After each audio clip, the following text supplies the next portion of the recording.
Hello, मैं प्रदीप कुमार आप सभी लोगों को क्लास 12th की केमिस्ट्री पढ़ाऊंगा, जिसमें कि आप सभी लोगों को या पढ़ाए थे पिछले वीडियो में धनात्मक अधिशोषण।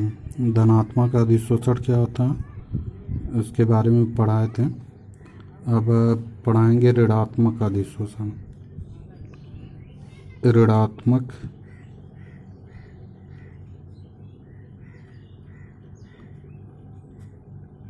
अधिशोषण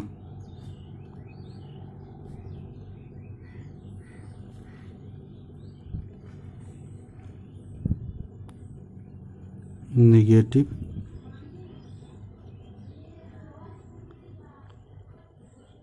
एडजॉर्प्शन।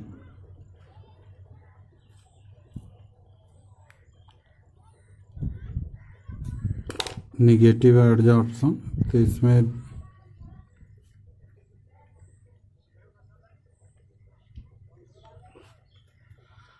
तो ऋणात्मक अधिशोषण क्या होता है उसके बारे में यहाँ पर समझेंगे कि पिछले वीडियो में बता भी दिए थे। एक बार फिर से देख लीजिए कि जब या कोई किसी भी ठोस या द्रव का पृष्ठ है या सतह कह सकते हैं, सतह जिस पर कि कोई अणु, परमाणु या आयन, जैसे बताया भी थे कि अगर पानी की सतह पर ध्यान से देखेंगे तो वह धूल और मिट्टी के कण या सब एक लेयर बना लेते हैं, या कह सकते हैं कि वह आके उसी पर चिपक जाते हैं और चिपकने के बाद वह एक क्या करते हैं, लेयर बना लेते हैं। तो वह क्या होता है, अणु हो सकता है, परमाणु हो सकता है या आयन भी हो सकता है। तो वह एक लेयर बना लेते हैं। तो यानी कि इस सतह से इस अणु, परमाणु या आयन का जुड़ना ही क्या कहलाता है, अधिशोषण कहलाता है। तो जब अधिशोषण जो अणु और परमाणु और आयन या आयन आकर इस पर जुड़ते हैं तो उसे क्या कहते हैं, अधिशोष्य कहते हैं। और जो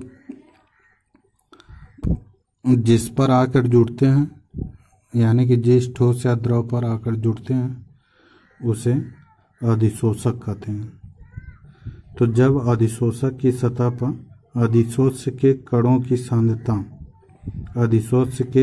सांद्रता जब सामान्य से अधिक होती है, जब क्या होता है, सामान्य से अधिक होता है तो उसे धनात्मक अधिशोषण कहते हैं। और जब अधिशोष्य के कण अधिशोषक की सतह पर सामान्य से कम सांद्रता क्या होती है, कम होती है, तो उसे क्या कहते हैं, ऋणात्मक अधिशोषण कहते हैं। यानी कि अधिशोष्य के कण अधिशोषक की सतह पर सामान्य से क्या होगा, बहुत कम हो, या सामान्य से क्या हो, कम हो, तो उसे क्या कहते हैं, ऋणात्मक अधिशोषण कहते हैं। जब अधिक होगा तो धनात्मक, जब कम होगा तो ऋणात्मक अधिशोषण कहलाएगा।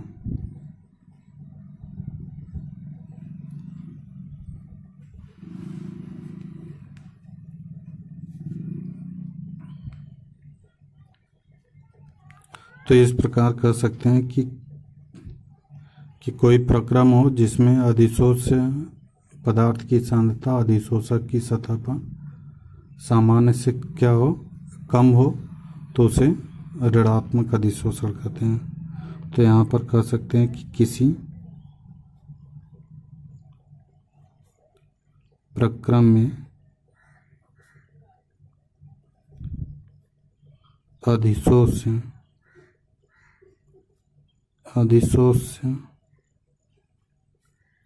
पदार्थ की सांद्रता, अधिशोष्य पदार्थ की सांद्रता का अधिशोषक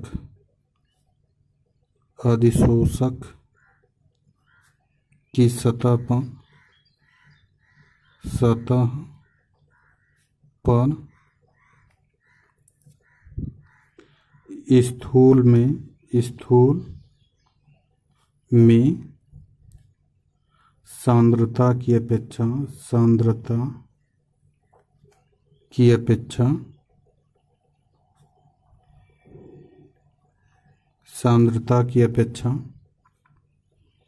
कम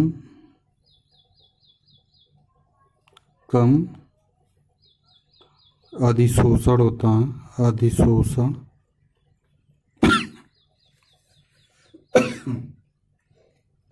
अधिशोषण होता है तो उस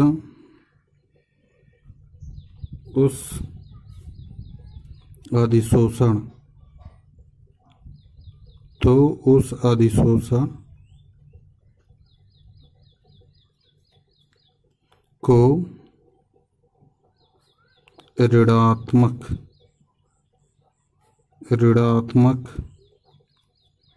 अधिशोषण कहते हैं। ऋणात्मक अधिशोषण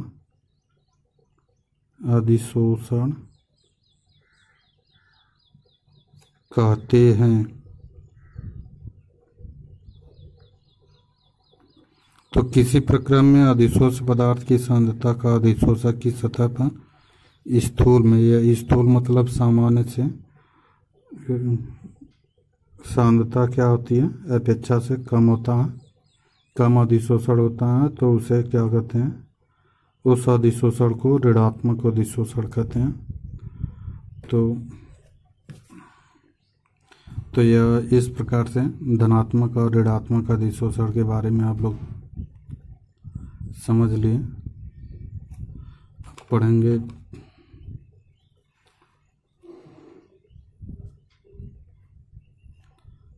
अधिशोषण के प्रकार। अधिशोषण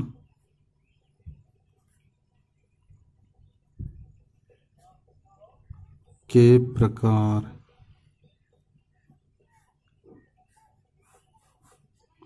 और आप लोगों को बताना चाहूँगा कि आप लोग जो लोग वीडियो को देख रहे हैं, अगर वीडियो को सब्सक्राइब नहीं किए तो सब्सक्राइब कर लीजिए, ताकि जो भी वीडियो बनेगा आपके पास पहुंचता रहेगा।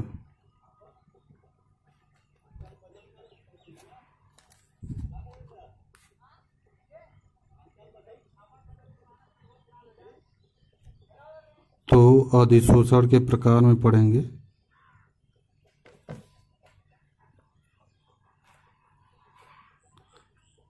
अधिशोषण दो प्रकार के होते हैं।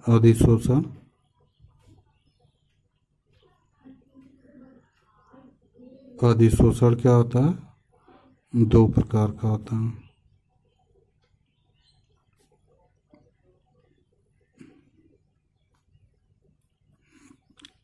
पहला होता है भौतिक अधिशोषण। भौतिक अधिशोषण। और दूसरा होता है रासायनिक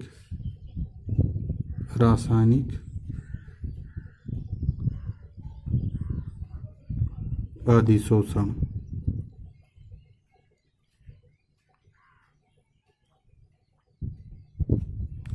इसको फिजी जॉर्प्सन कहते हैं। फिजी जॉर्प्सन। और इसको कहते हैं केमी जॉर्प्सन। केमी जॉर्प्सन। फिजी जॉर्प्सन और केमी जॉर्प्सन।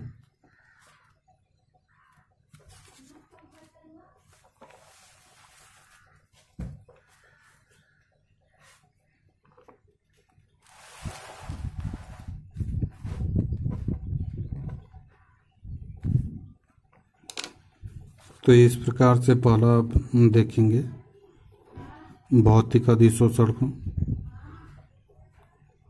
भौतिक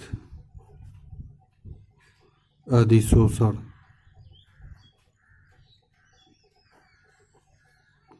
फिजी जॉर्पसन।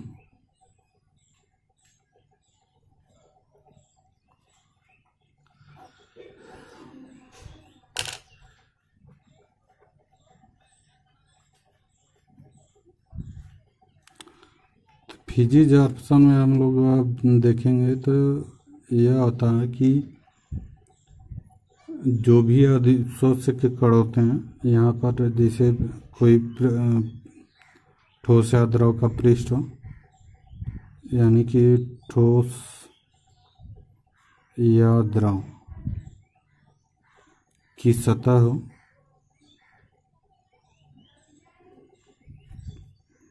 इस पे कोई अणु, परमाणु परमाणु या आयन, अणु परमाणु या आयन आकर इस पर जुड़ता है, यानी कि किसी भी ठोस या द्रव की सतह पर कोई अणु परमाणु या आयन आकर जुड़ता है, तो जो जुड़ता है तो कुछ तो पदार्थ ऐसे होते हैं कि वह ठोस या द्रव की सतह के अंदर चले जाते हैं और वह रासायनिक अभिक्रिया कर लेते हैं, और कुछ तो होते हैं कि इसी की सतह पर ही रह जाते हैं। तो वह क्या होता है कि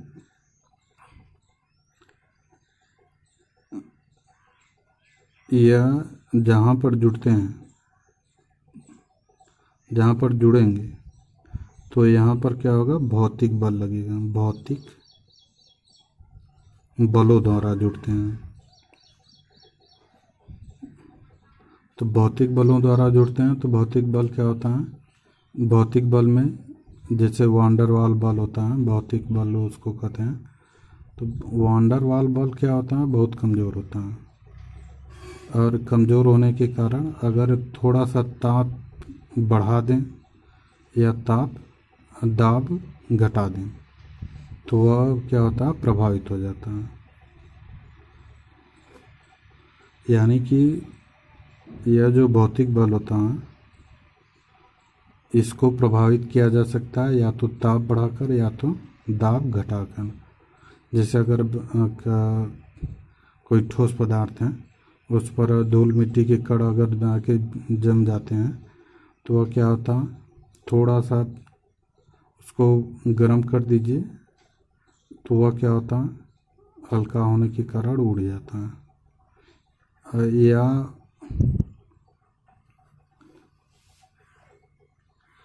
तो इस तरह से कह सकते हैं कि जो ठोस या द्रव की सतह हो उस पर कोई अणु परमाणु या आयन जब आकर भौतिक बलों द्वारा या वान डेर वाल बलों द्वारा जुड़ते हैं तो ऐसे अधिशोषण को क्या कहते हैं, भौतिक अधिशोषण कहते हैं। और इसमें क्या होता है कि इसमें इसको ताप बढ़ाकर या दाब घटाकर इसको प्रभावित किया जा सकता है। ताप बढ़ाने या दाब घटाने से क्या होता है, भौतिक अधिशोषण उत्क्रमित हो जाता है, उत्क्रमित हो जाता है या तो कह सकते हैं कि घट जाता है। सीधी सी बात कि क्या होता है, घट जाता है। तो इस प्रकार इस अधिशोषण में क्या होता है कि ऊष्मा परिवर्तन क्या होता है, बहुत ही कम होता है।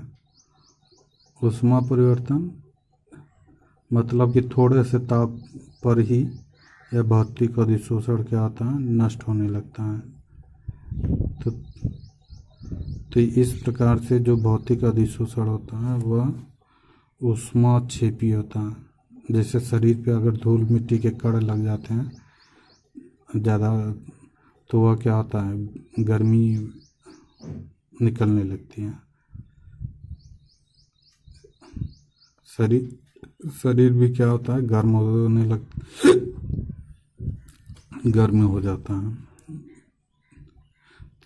तो सीधे सी बात कर सकते हैं कि जो भौतिक अधिशोषण होता है वह क्या होता है, बहुत ही कमज़ोर होता है।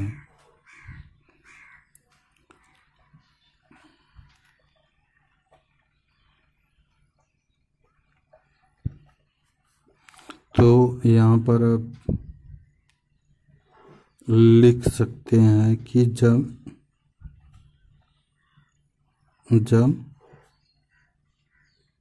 अधिशोष्य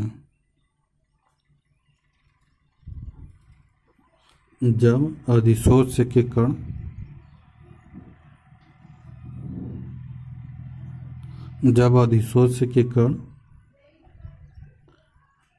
कण में क्या होगा, अणु, परमाणु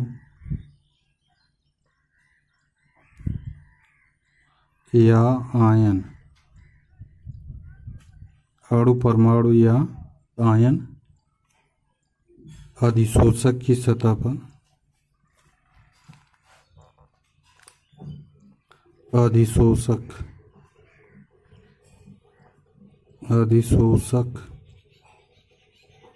की सतह पर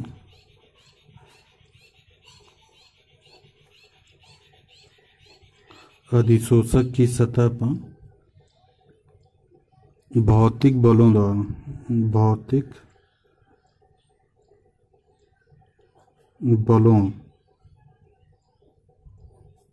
जैसे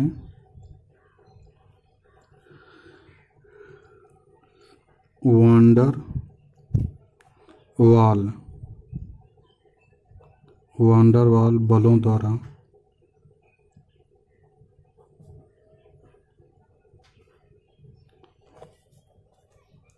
जुड़ते हैं या बदलते हैं।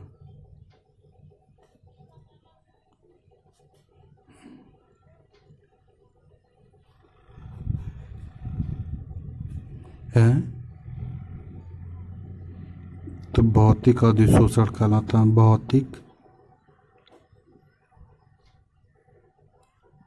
अधिशोषण कहलाता है।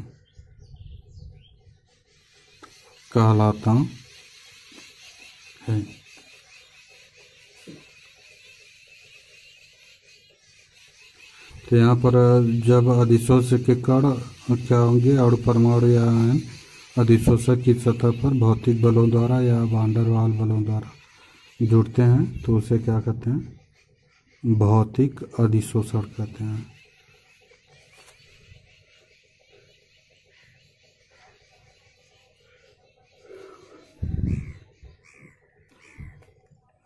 तो जो वांडरवाल बल होता है वह क्या होता है, बहुत कमज़ोर होता है। तो वांडरवाल को तोड़ने के लिए बस थोड़ा सा ताप बढ़ा दें या तो दाब घटा दें तो वांडरवाल बल क्या होता है, प्रभावित हो जाता है। तो यहाँ पर कह सकते हैं कि वांडरवाल बल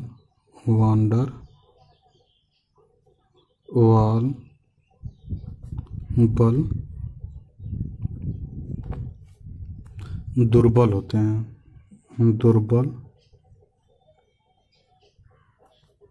होते हैं,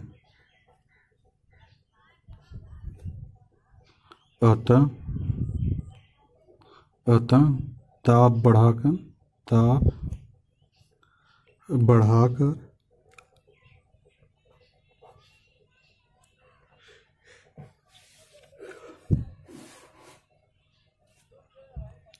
या दाब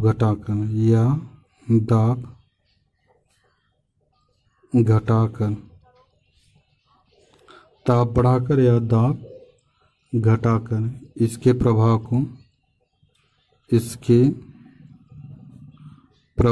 को नष्ट किया जा सकता है।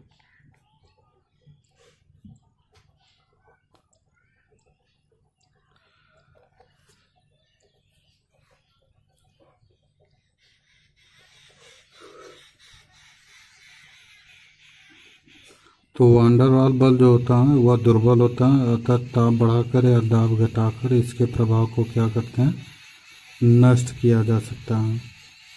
अतः ताप बढ़ाने या दाब घटाने,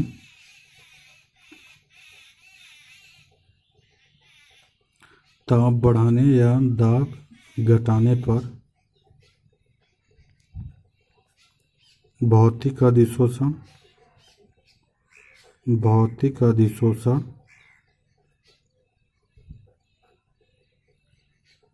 उत्क्रमित हो जाता है, उत्क्रमित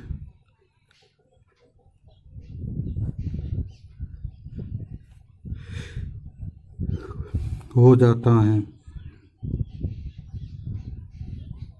अतः ताप बढ़ाने या दाब घटाने पर भौतिक अधिशोषण क्या होता है, उत्क्रमित हो जाता है, या इसको कह सकते हैं कि घट जाता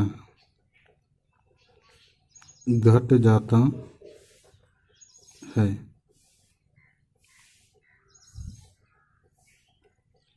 इस अधिशोषण में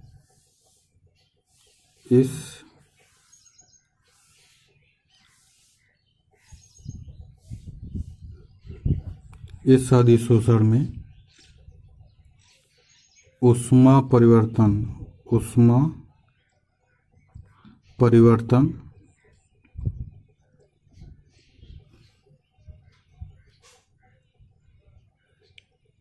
जिसको क्या कहते हैं, एंथैल्पी कहते हैं, एंथैल्पी।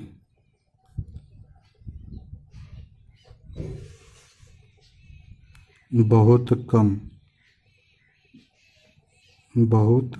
कम। यह किसी भी कंपटीशन में यह पूछता है कि भौतिक अधिशोषण में कितनी ऊष्मा उत्सर्जित होती है और रासायनिक अधिशोषण में कितनी ऊष्मा उत्सर्जित होती है। यह दोनों पूछता रहता है।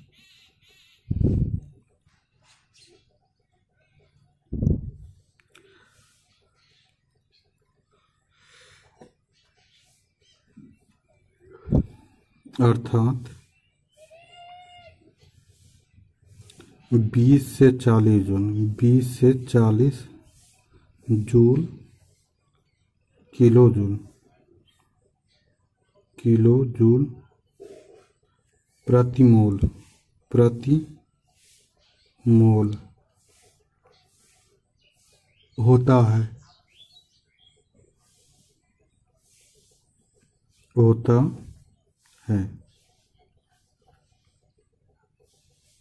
यानी कि जो ऊष्मा उत्सर्जित होती है वह 20 से 40 किलो जूल प्रति मोल ऊष्मा उत्सर्जित होती है।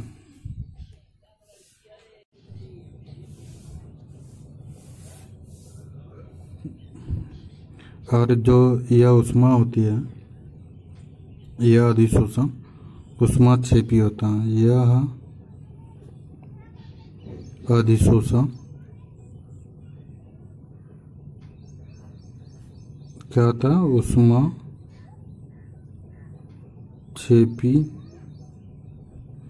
होता है।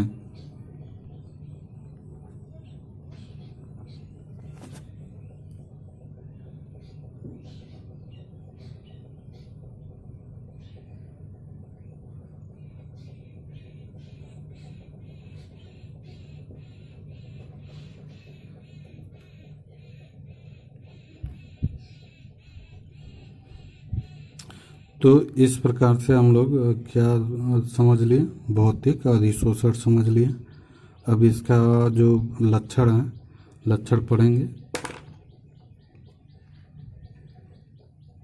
लक्षण भी क्या क्या होता है वह देखते हैं। लक्षण कैरेक्टरिस्टिक्स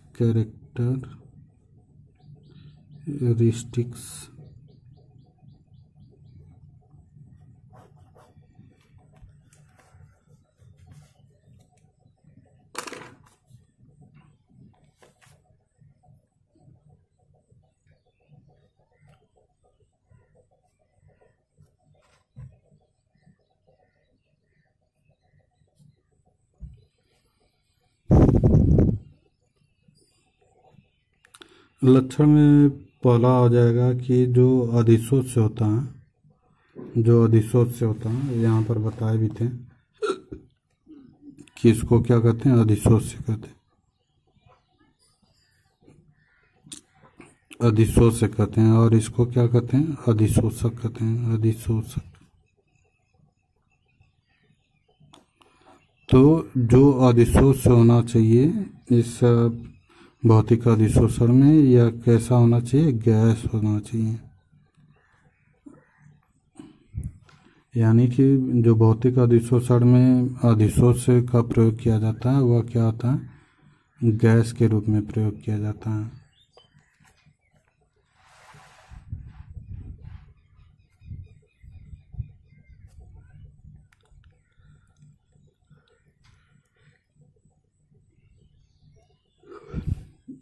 तो अधिशोष्य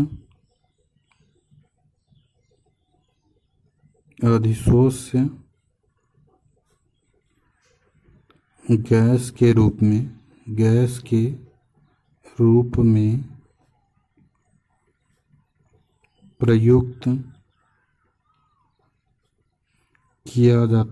प्रयुक्त किया जाता है।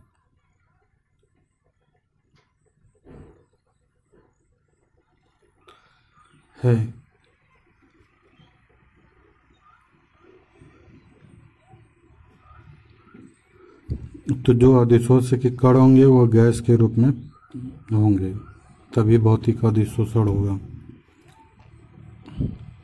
और दूसरा है, अभी बताए थे कि ताप बढ़ाने पर भौतिक अधिशोषण क्या होता है, कम हो जाता है। तो ताप बढ़ाने पर दूसरा लक्षण हो जाएगा, ताप बढ़ाने पर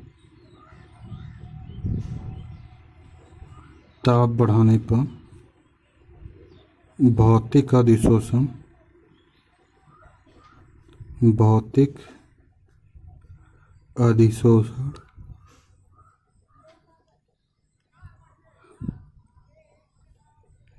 कम हो जाता है।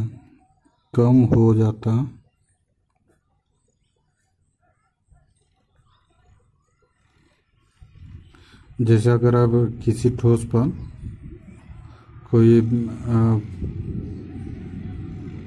गीली पत्ती हो या वह क्या कहते हैं, धूल मिट्टी के कण होंगे,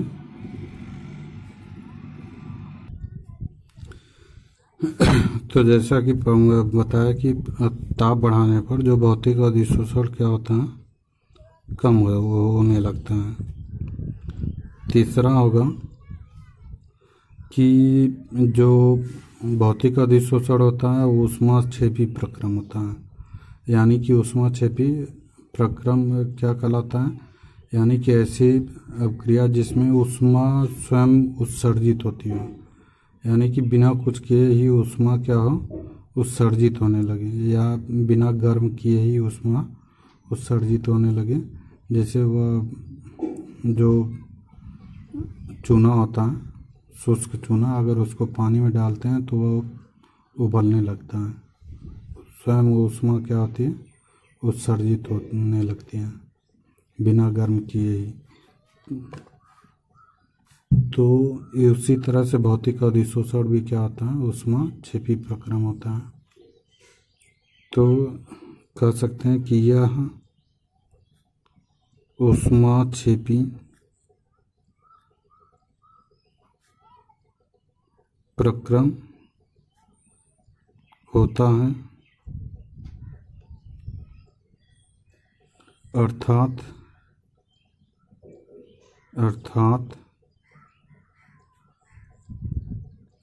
अधिशोषण के फलस्वरूप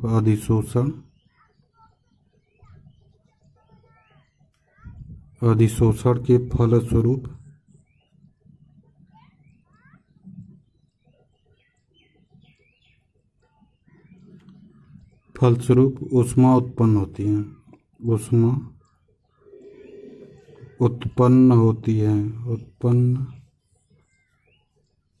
है। अधिशोषण के फलस्वरूप ऊष्मा क्या होती है, उत्पन्न होती है।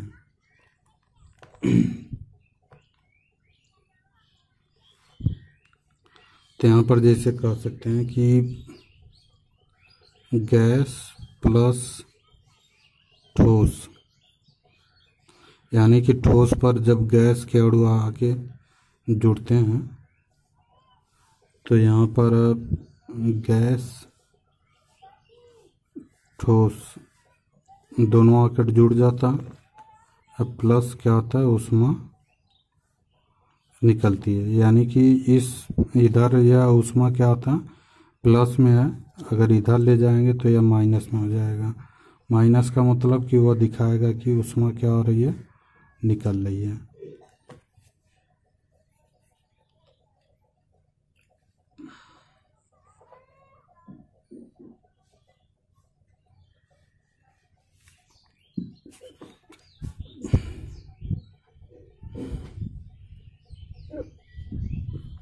इसी क्रम में आगे बढ़ेंगे तो चौथा पॉइंट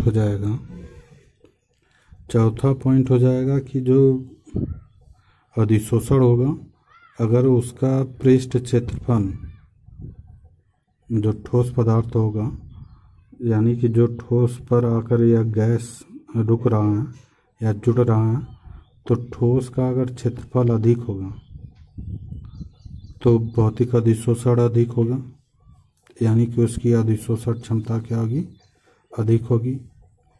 अगर ठोस के कण कम होगा, उसका पृष्ठ क्षेत्रफल क्या होगा, कम होगा, तो अधिशोषण क्षमता भी क्या होगी, कम होगी। यानी कि अगर पृष्ठ क्षेत्रफल, अधिशोषक का पृष्ठ क्षेत्रफल अगर बढ़ रहा है तो अधिशोषक के कण की मात्रा भी क्या होगी, बढ़ेगी, और अधिशोषण क्षमता भी क्या होगा, बढ़ेगा। अगर ठोस का पृष्ठ क्षेत्रफल कम होगा तो अधिशोषक के कण क्या होंगे, कम होंगे।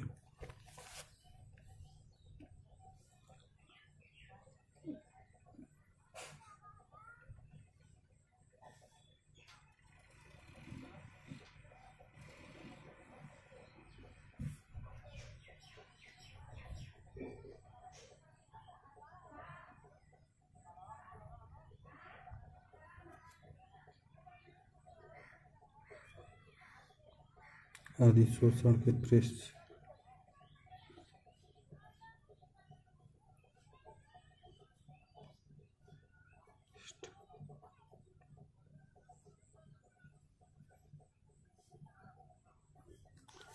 अधिशोषण के पृष्ठ क्षेत्रफल में वृद्धि के साथ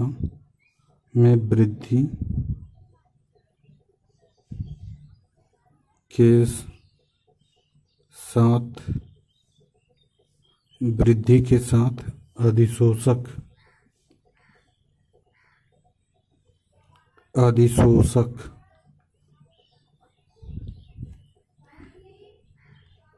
की अधिशोषण क्षमता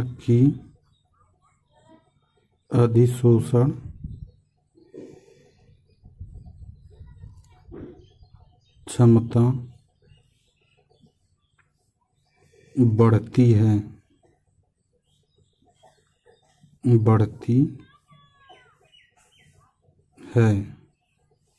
अधिशोषण के पृष्ठ क्षेत्रफल में वृद्धि के साथ साथ अधिशोषक की अधिशोषण क्षमता क्या होता है, बढ़ती है।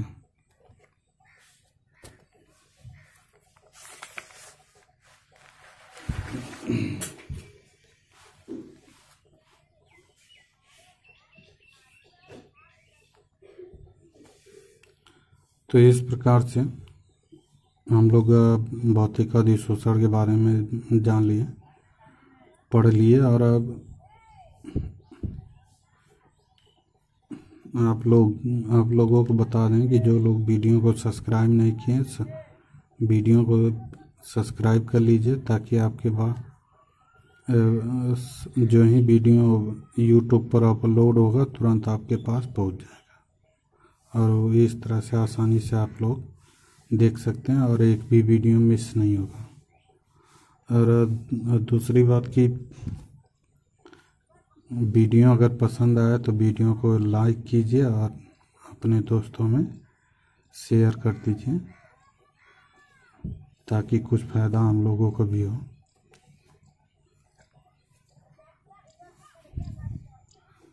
Thank you.